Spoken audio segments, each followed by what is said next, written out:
Umuo naman sila sa mga bilin ko pero hindi pa nagtatagal silang nakakaalis base sa sinabi. Kaninang paalis na daw ng bahay nila Papa ay tumawag agad ang isang bodyguard. Ayaw daw kasi sumakay ni Marian sa kotse.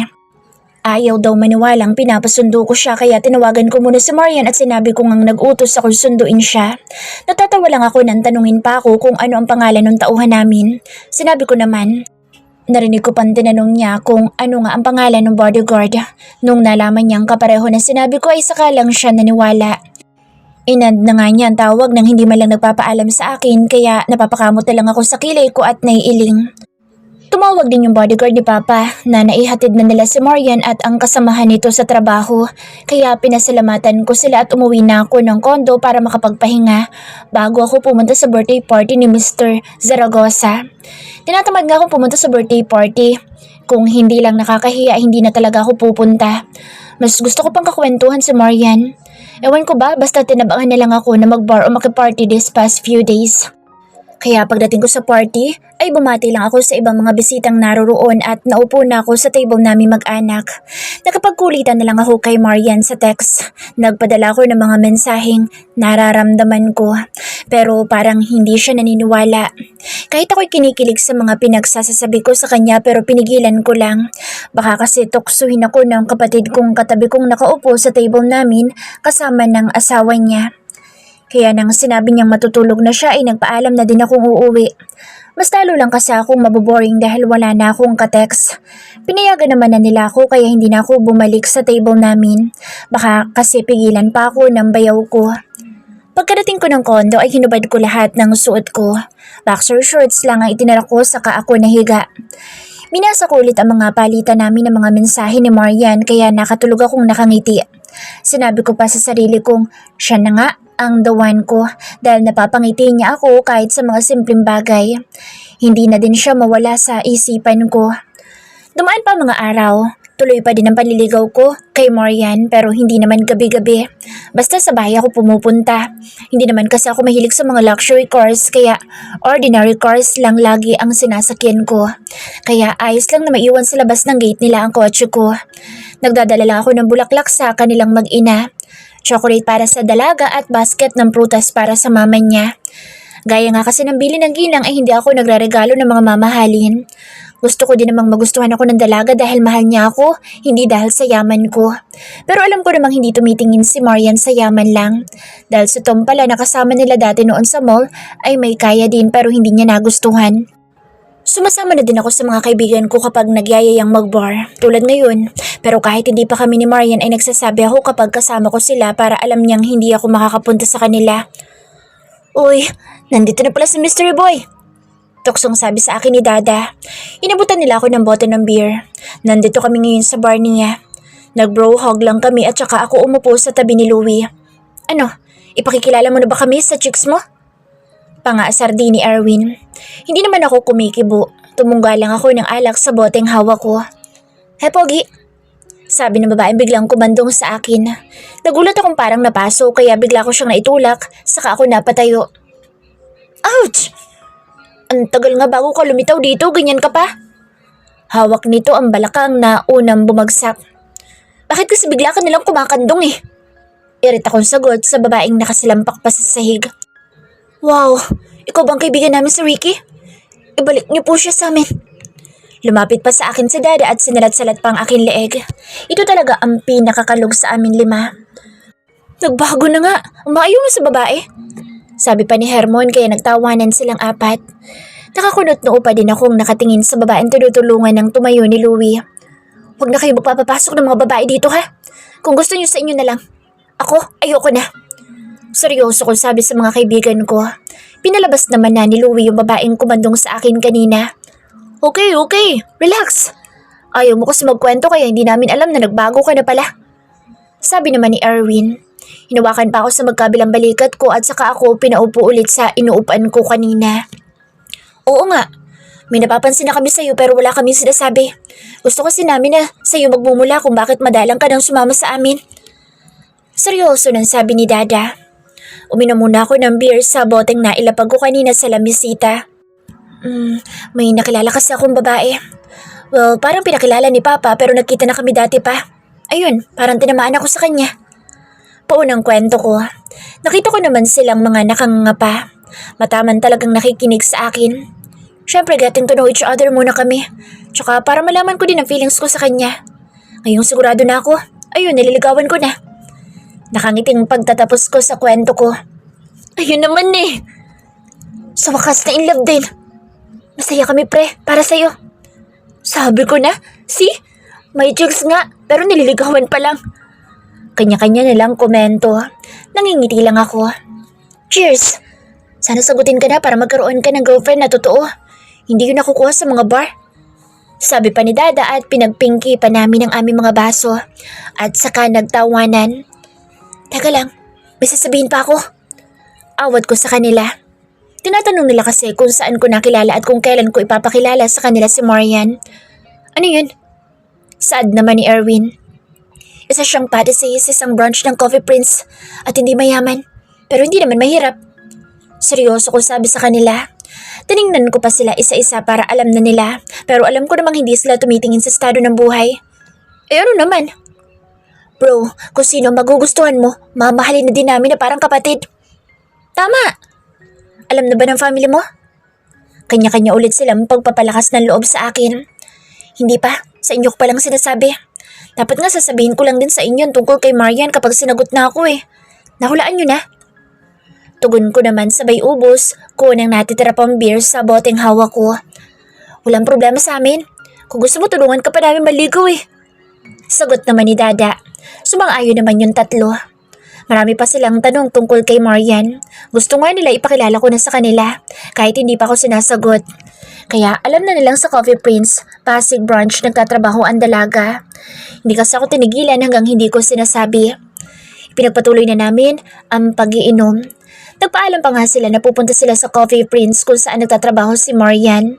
Titingnan lang naman daw nila pero hindi sila magpapakilala. Umuo naman ako, basta sabi ko magbabayad sila sa iinumin o kakainin nila. Napuno ng tawanan ang silid na aming kinaroroonan nang magreklamo sila sa pagbabayad. Parang mga walang negosyo kung magreklamo. Nakahinga naman ako ng maluwag nang aminin ko sa kanila ang tungkol sa amin ni Marian. Talagang ang walang lihim na hindi nabubunyag. Saka mga totoong kaibigan mo lang ang makakaintindi sa'yo. Tinotoo naman ni Sir Ricky ang paliligaw sa bahay. Talagang hindi niya ako sinusundo o pinupuntahan sa Coffee Prince. At saka sinunod niya ang bili ni Mama na huwag magreregalo o magdadala ng kung ano-ano. Bulaklak sa aming mag-ina ang dala niya at saka tsokolate sa akin at isang basket ng prutas kay Mama. Nagagalak naman ako at hindi niya kinakalimutan ang nag-iisang tao na mahalaga sa buhay ko.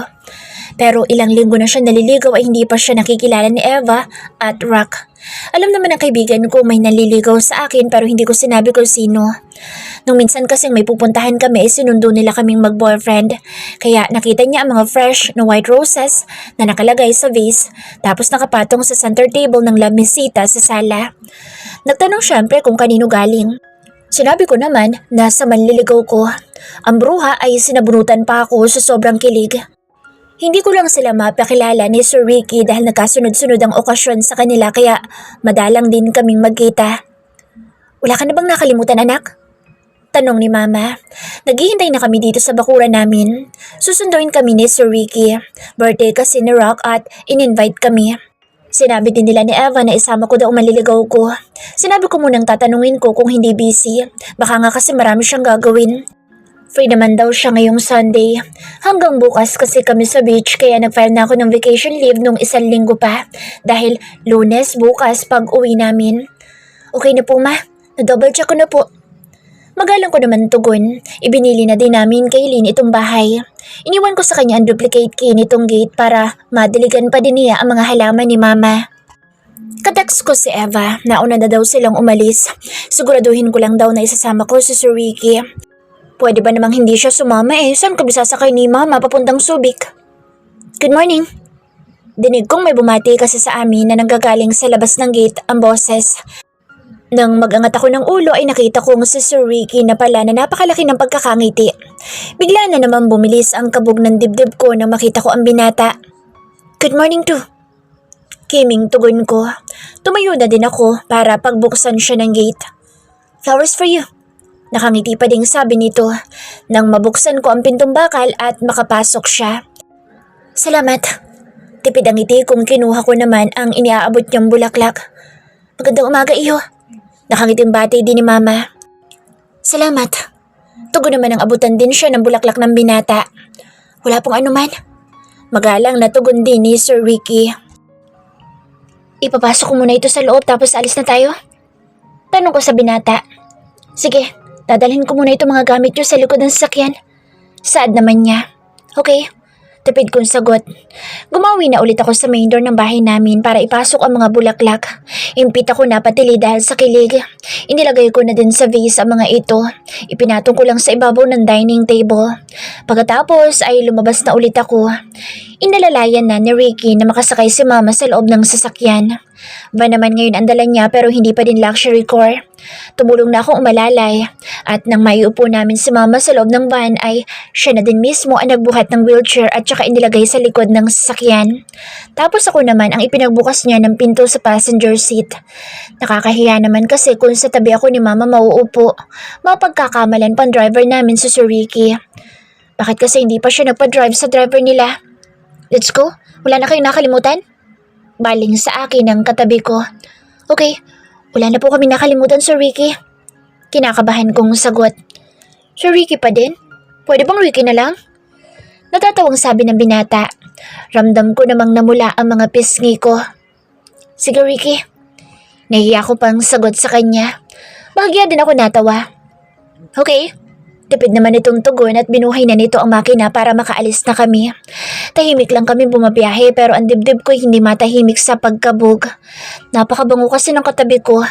Mas lalo pa siyang gumagwapo sa suot niyang six-pocket na kulay cream na short, navy blue na v-neck shirt at topsider na sapatos. Lalong pambisig lang ang alahas niya sa katawan. Mas gusto ko ang ganito niyang bihis kesa naka 3-piece suit. Muntik pa nga kaming magkapareho ng kulay ng suot. Mabuti na lang at nagpalit ako. Sleeveless blouse na kulay red ang suot ko at saka pantalong maong at dull shoes na kulay black. Kumusta naman kayo sa shop? Tanong naman ng binata. Nasa LX na kami. Gusto lang niya sigurong may mapag-usapan kami habang bumabiyahe. Okay naman, wala namang problema. Mababait ang mga coworkers ko. Tapat kong sagot. Alam na niya kasi ang dahilan kung bakit ako nag-resign sa hotel at tinanggap ang job offer ng papa niya sa coffee shop nila. Good. Iho, pwede bang pakidaan muna ako sa gasoline station? Kailangan ko na kasing gumamit ng banyo. Kiming saad ni Mama. Sige po, wala pong problema. Tugon naman ang binata. Ilang minuto nga ay nakakita kami ng gasoline station sa gawina ng Tarlac. Iniliko niya dito ang sasakyan niya at saka inihinto. Sabay na kaming bumaba para maalalayan si Mama na makaupo ulit sa wheelchair. Tinulungan ko naman siyang makaihi sa isang cubicle. Paglabas namin ay naghihintay pa din ang binata sa labas ng pinto ng CR. May hawak na itong paper bag sa isang kamay. Nakapunta na pala siya sa isang convenience store. Dito din sa gasoline station. Ako na magtutulak. Pakihawak na lang nito. Sabi niya sabay abot ng paper bag na may pangalan ng convenience store. Nina, malapit lang naman. Nakangiti kong tugon. Wala naman siyang nagawa kundi ang sumunod sa paglalakad dahil diretso pa din ang paglalakad ko habang itinutulak ko ang wheelchair ni Mama. Pasensya ka na Ricky sa abala ha. Hingin pa umanihin ni Mama. Nakaupo na kami sa loob ng van at kinakain ang binili ng binata na siopaw lang naman at mineral water. Nahirapan din kasi kami kaninang iupo si Mama sa loob ng sasakyan. Tapos siya ulit ang nagbuhat ng wheelchair para ilagay sa likuran ng van. Wala pong anuman. Nakangiting tugon naman ang binata. Basta po para kay Marian, lahat po gagawin ko. Dagdag pang sabi niya, sa akin pa siya nakatingin kaya nang tingnan ko siya ay bigla na lang akong kinindatan. Inirapan ko lang siya para maitago ang pamumula ng mga pisngi ko. Narinig ko naman siyang natawa ng mahina. Sana hindi magbagong pagtingin mo sa dalaga ko. Natatawang sagot ni Mama. Ma, angil ko dahil nakakahiya naman. Baka sabihin pa ng katabi ko parang pinagtutulakan pa ako nito para sa binata. Natatawa lang naman ito at saka binuhay na ang makina. Naubos na kasi niya ang kinakaing siopaw. Narinig ko ding tumawa si Mama. Sarap lang kasi ng sasakyan na katuon ang paningin ko. Bes! Tiling sigaw ni Eva nang makita kaming naglalakad na palapit sa nirent nilang villa. Sinalubong pa kami. Si Ricky na ulit ang nagtutulak sa wheelchair ni Mama. Papakuha na lang daw niya sa staff ng resort ang mga gamit namin kaya shoulder bag lang ang dala ko. Kumusta ang biyahe? Bati nito na makalapit kami. Nagbeso muna kami. Hello po, tita.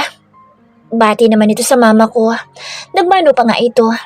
Kawaan ka ng Diyos. Tugon naman ni mama. Ayos naman. Tugon ko.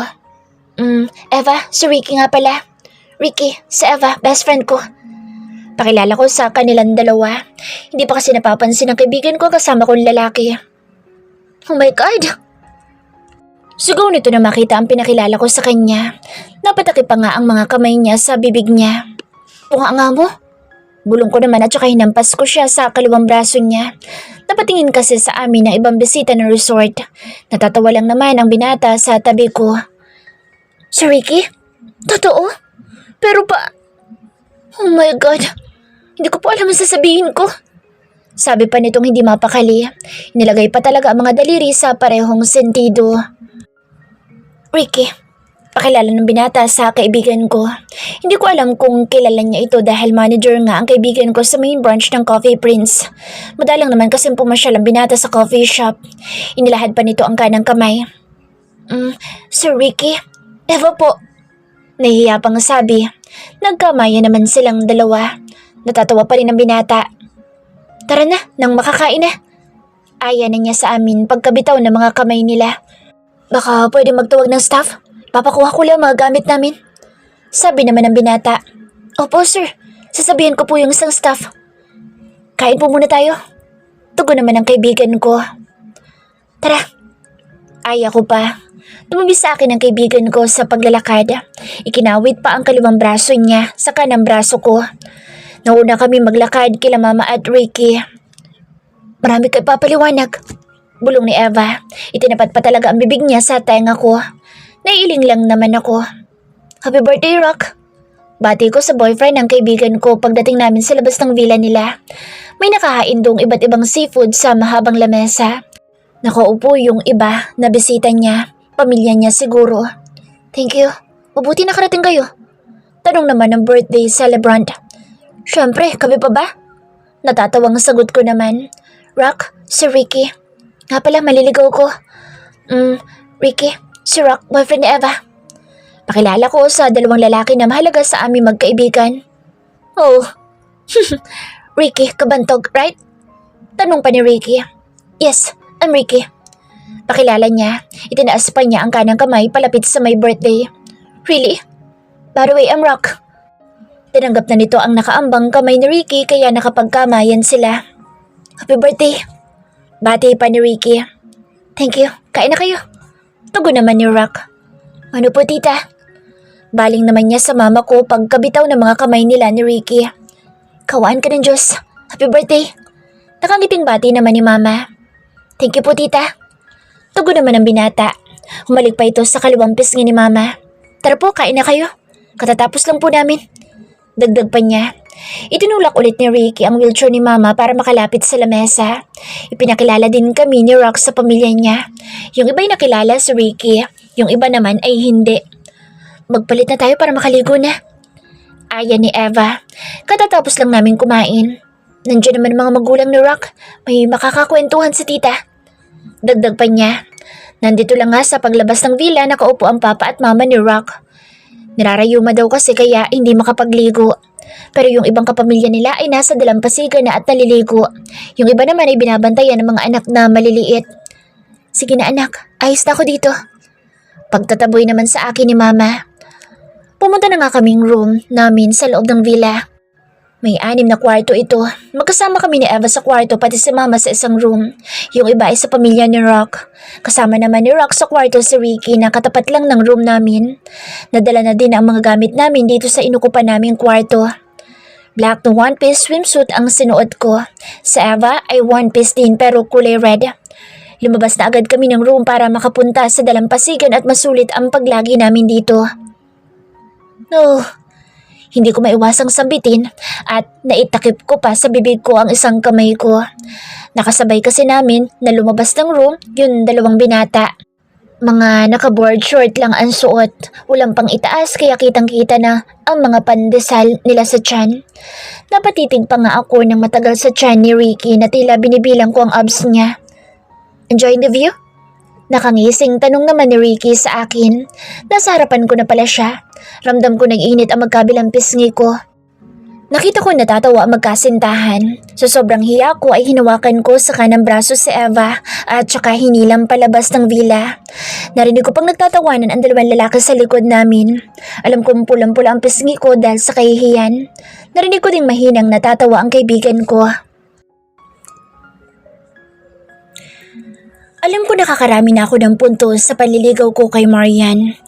Birthday daw kasi ng boyfriend ng kaibigan niya. Gusto akong isama. Tinanong pa nga ako kung wala akong gagawin ng Linggo at Lunes. Siyempre kahit may family lunch kami every Sunday ay sinabi kong wala. Pagkakataon ko na kasing makilala pa ang ibang kaibigan niya. Alam ko namang branch manager yung kaibigan niya sa main branch ng Coffee Prince.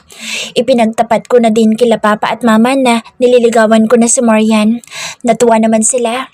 Doon na nga ako natulog sa bahay nila ng Sabado ng gabi dahil hindi nga nila ako makakasama kinabukasan ng tanghali. Bahala na silang magpaliwanag sa mga kapatid ko. Kaya sa Las Piñas pa ako nanggaling nang sunduin ko sila Marian sa bahay nila sa Pasig. Ayoko naman magdala ng driver o bodyguard para makita nilang effort ko sa panliligaw.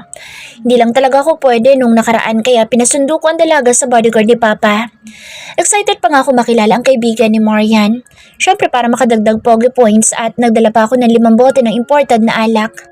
Hiningi ko kay Papa, marami naman siya. Parang ang bar yung isang silid sa bahay namin dahil sa dami ng alak. Yung iba kasi ay regalo lang sa amin. Yung iba ay binibili namin kapag nagtra-travel kami sa abroad. Excited din naman ako ipakilala si Marian sa mga kaibigan ko at mga asawa nila.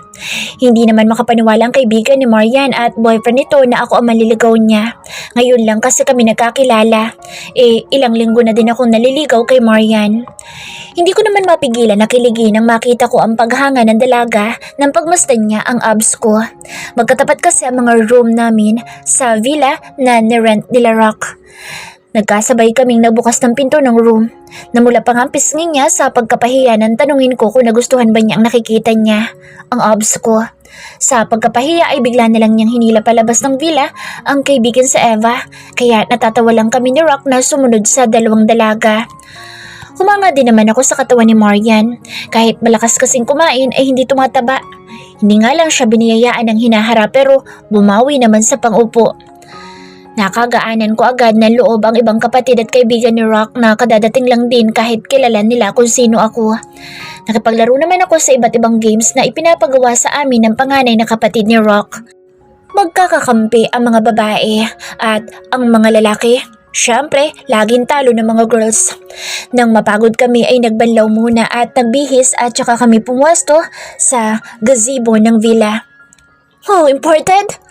Bulalas na sabi ng isang kaibigan ni Rock nang ipatong ko sa lamesang nasa gitna namin ang 5 alak. Parang katulad siya ni Dada na kalug din. Tiningnan pa nila isa-isa ang label ng bote. Mami, ang gabi na lang tayo uminom. Maaga pa kasi. Magmerienda muna tayo. Sabi naman ng birthday boy. Okay lang.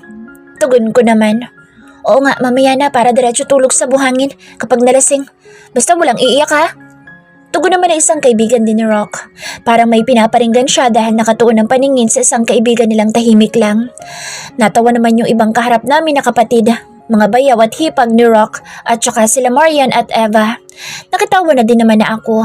Hindi naman ako umaalis sa tabi ni Marian mula nang dumating ang mga kaibigang lalaki ni Rock. Para alam nilang hindi na available ang dalaga kahit hindi pa ako sinasagot. Pagkatapos namin magmerienda ay tumulong din ako mag-ihaw ng pork barbecue. Kahit ayaw nila akong patulungin ay nagpupumilit pa din ako. Katwiran ko kasi ay dapat ako makisama para wala naman silang masabi sa akin. Lalo na't nanliligaw pa lang ako kay Marian. Kung kinakailangan pakisamahan ko ang lahat ng mga mahal niya sa buhay ay gagawin ko. Magustuhan niya lang ako. Hindi rin nila ako napigilan tumulong. Siyempre lahat naman sila ay may ginagawa tapos tatanga lang ba ako? Hanggang sa kumain na kami ng hapunan ay parang iisang pamilya na nga kami. Hindi na sila naiilang sa akin kapag tumutulong ako. Naiisip ko nga mainam din pala maging ordinaryong tao ka. Kapag kasiyahan ay puro saya lang. Hindi tulad namin kahit nasa bakasyon ay hindi pa din maiwasang pag-usapan ang tungkol sa negosyo. Lalo na kapag may problema ang kumpanya namin. Wala namang naging problema sa birthday celebration ni Rock hanggang sa makauwi kami kinabukasan. Uminom nga kami sa dalampasigan habang may nakasinding bonfire sa gitna namin. Naka-join lang ang mga babae pero hindi sila uminom. Pagkaubos ng dala kong alak ay kanya-kanya na kaming punta sa mga kwarto namin para matulog. Pabalik na kami ngayon sa Manila. Kumain lang kami ng early lunch ay umalis na din kaming lahat. Hindi na ako magtatagal. May biglaan kasi meeting eh. Pasensya na. Sabi ko kay Marian, naihatid ko na sila dito sa bahay nila at saka naipasok ko na din ang mga dala nilang gamit. Inuubos ko lang ang ibinigay niya sa aking orange juice at saka ako nagpaalam. Okay lang, ingat ka. Tugon naman niya. Hinatid na niya akong palabas ng gate. Ang mama naman niya ay nagpadiretso na sa kwarto nila para daw mahiga. Sumakit daw kasi ang ulo niya dahil siguro sa biyahe. Sige, pakasabi mo na lang sa mama mo. Tugon ko naman. Tumango lang ito at saka ako sumakay sa kotse ko. Pumusin na lang ako na nang paandarin ko palayo ang sasakyan ko. Kinakabahan naman ako habang nagdo-drive. Hindi na lang ako nagpahalata sa mag-ina. Iniisip ko kasi ang sinabi ng kapatid ko na pumunta daw ako sa bahay nila at may pag-uusapan daw kami tungkol sa nagkaproblema sa isa naming negosyo. Nagtataka naman ako dahil smooth naman ang lahat noong Sabado. 2 araw lang ako nawala ay nagkaproblema na. Nagtataka naman ako kung bakit sa bahay nila ako pupunta. Di ba dapat sa opisina namin pag-uusapan kung ano man ang problema sa kumpanya? Pinapasok ako agad ng gwardiya nila pagkakita sa dinadrive kong kotse. Pagkahinto ay nagmamadali pa akong bumaba. Ang sirdo mo, nasaan? Tanong ko sa nakasalubong kong kasambahay nila sa sala. Nasa garden po, Sir Ricky. Magalang nasagot sa akin. Lumihis pa nga siya ng daan para ako ang unang makalabas sa garden. May pinto kasi dito sa silid ng sala. Meron din naman sa kusina para makapunta sa garden. Salamat. Tugon ko naman. Nagmamadali na ako makarating sa garden para mapag-usapan na kung ano man ang problema sa negosyo. Ito pala ang sinasabi nilang pagkatapos ng saya ay may malungkot na kapalit. Anong... Takang tanong ko pagkarating ko sa garden. Ito ba ang sasabihin nilang may problema? Mukhang nakakasayahan pa nga sila.